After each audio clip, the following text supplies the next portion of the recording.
Today, we're cutting straight into one of the highest stakes clinical scenarios there is, the acute asthma exacerbation. That's right. And we're working from a really solid high-yield protocol. It's basically a resuscitation roadmap built for anyone in emergency medicine who's facing a crashing airway. And the whole mission, the philosophy is laid out really clearly. It's a sequence. Recognition. Stratification, then aggressive action. Right. And then escalation, and finally disposition.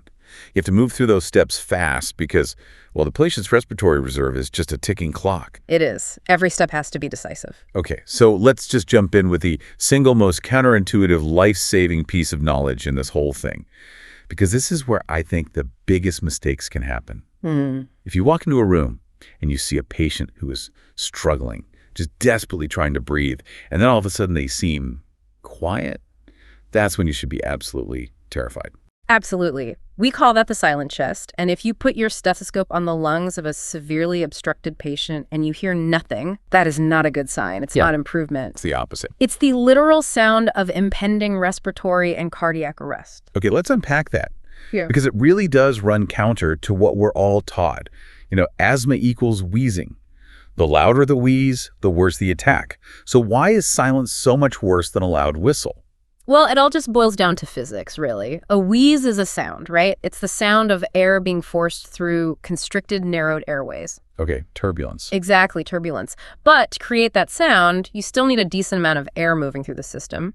When the obstruction gets so severe, when the patient is just exhausted or the muscles are clamped down maximally, air can barely move at all. So the wheezing stops because the airflow itself is pretty much stopped. Precisely. No airflow, no turbulence, no wheeze.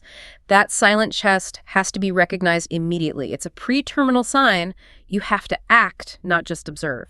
That is such a critical pearl. Okay, so beyond the silent chest, the protocol points to 4 other major signs of severe distress. What else are we looking for on the physical exam? We need to be looking for concrete evidence of physiological strain, just how hard the body is working. First on that list is paradoxis. Pulses, paradoxis. Yep, an exaggerated drop in systolic blood pressure when they breathe in. We're talking more than 18 to 20 millimeters of mercury. Wow. What causes such a huge drop just from taking a breath? It reflects the sheer force they're using to pull air in against all that resistance. So they're generating this intense negative intrathoracic pressure. Okay. And that pressure squeezes the left ventricle, causing a temporary dip in cardiac output. You see it as the blood pressure drop. It's a sign of truly maximal effort. Okay, so paradoxis. And next we're watching the brain, specifically their mental status. Crucially, if they're drowsy or confused or agitated, that's not just, general distress. It's evidence that poor gas exchange is hitting the central nervous system. So either low oxygen or high CO2. Right. Profound hypoxia or significant hypercapnia. Either way, their brain is losing the battle. We're also looking at their posture and how they're speaking. That's right. If they're in that tripod position leaning forward, elbows on their knees, and they can't speak in full sentences, they are using every single accessory muscle they have just to move air. That tells you they are already critically tired. And the last piece is the vitals. Of course, we're looking for persistent hypoxia, right, and SpO2 that just won't come up past 92%. But the real pre-terminal sign, the vital sign of doom in this context, is bradycardia. Yeah. If that patient becomes bradycardic, their heart rate is slowing down from severe hypoxia or acidosis. At that point, you are moments away from a full arrest. So we recognize the distress. The next step in this roadmap is stratification. We need to objectively measure how bad this really is. And the sources all point to peak expiratory flow, or PEF. PEF is the gold standard for quantifying the obstruction. Unless the patient is just too winded to even do the maneuver. It lets us assign immediate action criteria. So, for example, a mild to moderate attack is a PEF over 50% of their predicted baseline. They're still holding its SpO2 above 90–95%. And how does that compare to a severe case? In a severe case, their respiratory rate is over 30. You can see them using accessory muscles, and their PEF has dropped below 50%. Yeah. And then life-threatening is, all the signs we just talked about. PEF, less than 33%. A silent chest, confusion. Okay, this brings us to what might be the most insidious concept in the whole protocol. You call it the normalization trap. And it's all about carbon dioxide levels. This is a critical point that can trip up even very experienced clinicians. So think about it. When a patient is hyperventilating like crazy during an asthma attack, what's their initial expected state? Stage 1 is respiratory alkalosis. They're tachypneic, they're breathing really fast, blowing off tons of CO2. So their PaCa2 should be low, right? Like less than 35. Exactly. And that's actually a good sign. It means they're still fighting. But the giant red flag shows up in stage 2, normalization. So we do a blood gas, and the PaCa2 is somewhere between 35 and 45, the textbook normal range. Yes. And if you see that in a patient who is still breathing 35 times a minute, fighting for air, you have to assume the absolute worst. Wait, so a normal CO2 in this context is actually a sign of failure? It is the ultimate sign of patient fatigue.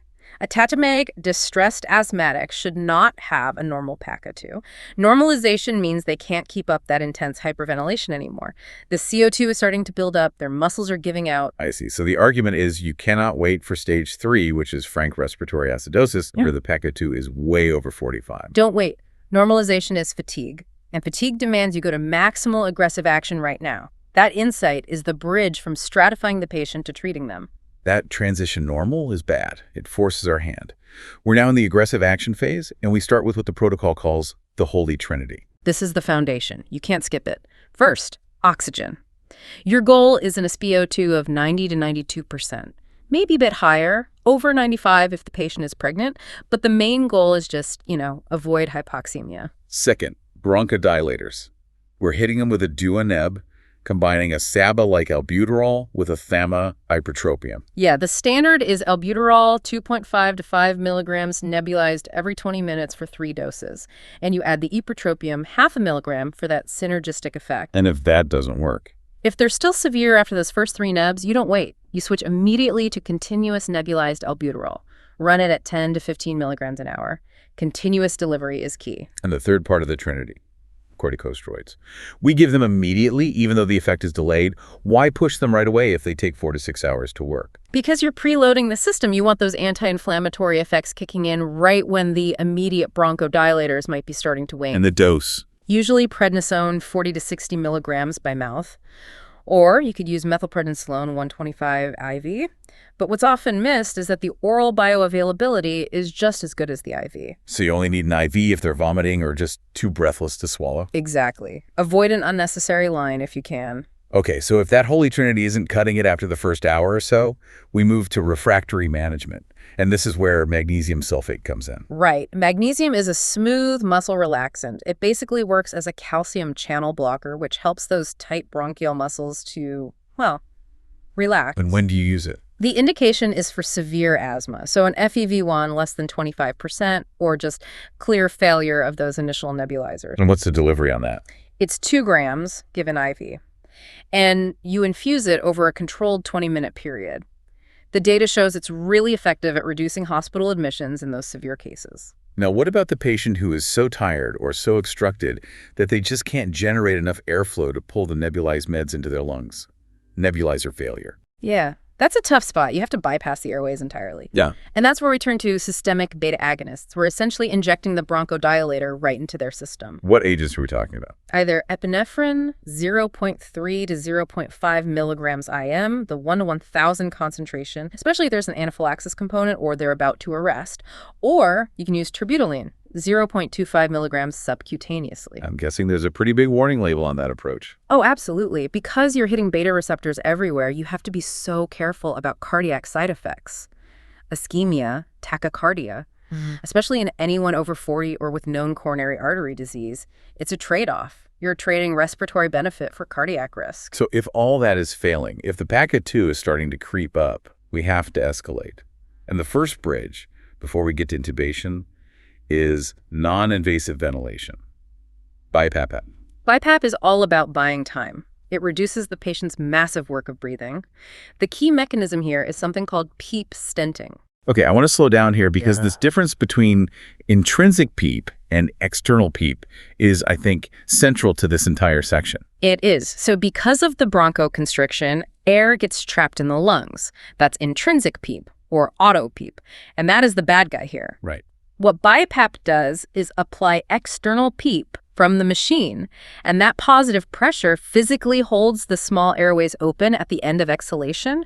It acts like a stent, allowing that trapped air to finally escape. That's brilliant. So you're using external pressure to fight the internal pressure? You're helping them do the one thing they can't exhale completely. That's exactly it. And a great adjunct here, if you have it, is heliox. That's the helium-oxygen mixture. Like helium is much less dense than nitrogen. So it converts that chaotic, turbulent airflow into smooth, laminar flow. It just reduces resistance.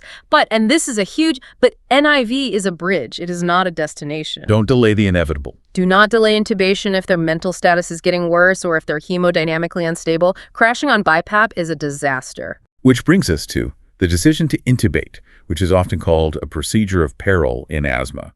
Why is intubating an asthmatic so much more dangerous than, say, intubating someone with pneumonia? Because intubation fixes a gas exchange problem. It does absolutely nothing to fix the underlying bronchospasm.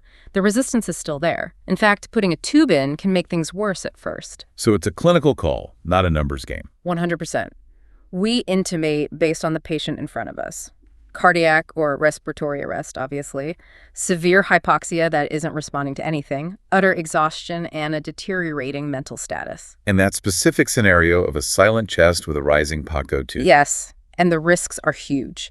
Massive hypotension, barotrauma, pneumothorax, and the big one, breath stacking, auto-PEEP. So the RSI, the intubation itself, has to be strategic. It does. For your induction agent, you want something that's hemodynamically stable and maybe even helps the airways. This is why ketamine is the drug of choice. Because it has bronchodilatory properties. Exactly. It's an active treatment, not just a sedative. And we avoid anything that releases histamine. Then you choose your tube. You need a large ETT, 8.0 millimeters or bigger. Why so big when the airways are so small? To decrease the resistance, air has to get in, but more importantly, it has to get out.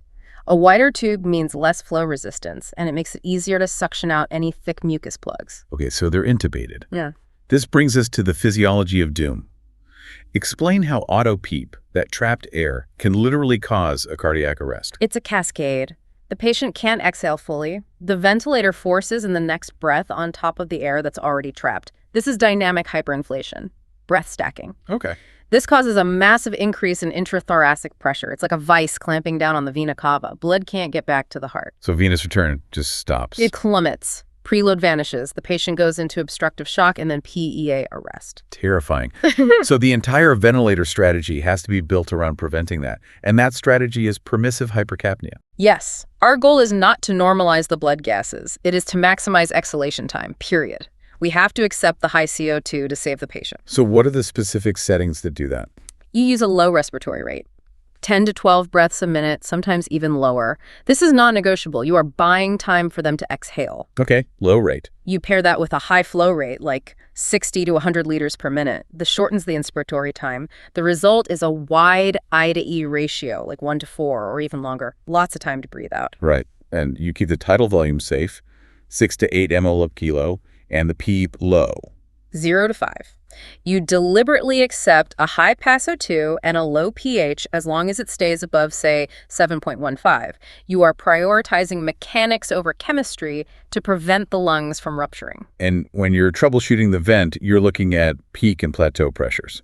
So if you see a high peak pressure but a normal plateau pressure, what does that tell you? That tells me the problem is all resistance. It's bronchospasm. The pressure is only high when air is trying to move in against those tight tubes. So the fix isn't the ventilator? No. The fix is more sedation, more bronchodilators. The lungs themselves are still compliant. Don't touch the vent settings. But on the other hand, if both the peak and the plateau pressures are high? That's a compliance issue. That's a mechanical disaster. The whole lung system is stiff. That could be a pneumothorax, or maybe the tube slipped into a mainstem bronchus. You need to find and fix that immediately. Okay, so once the crisis is stabilized, we get to disposition. How do we triage? Who goes home? To go home, they have to meet really robust criteria. Their PEF has to be back above 70% of their predicted.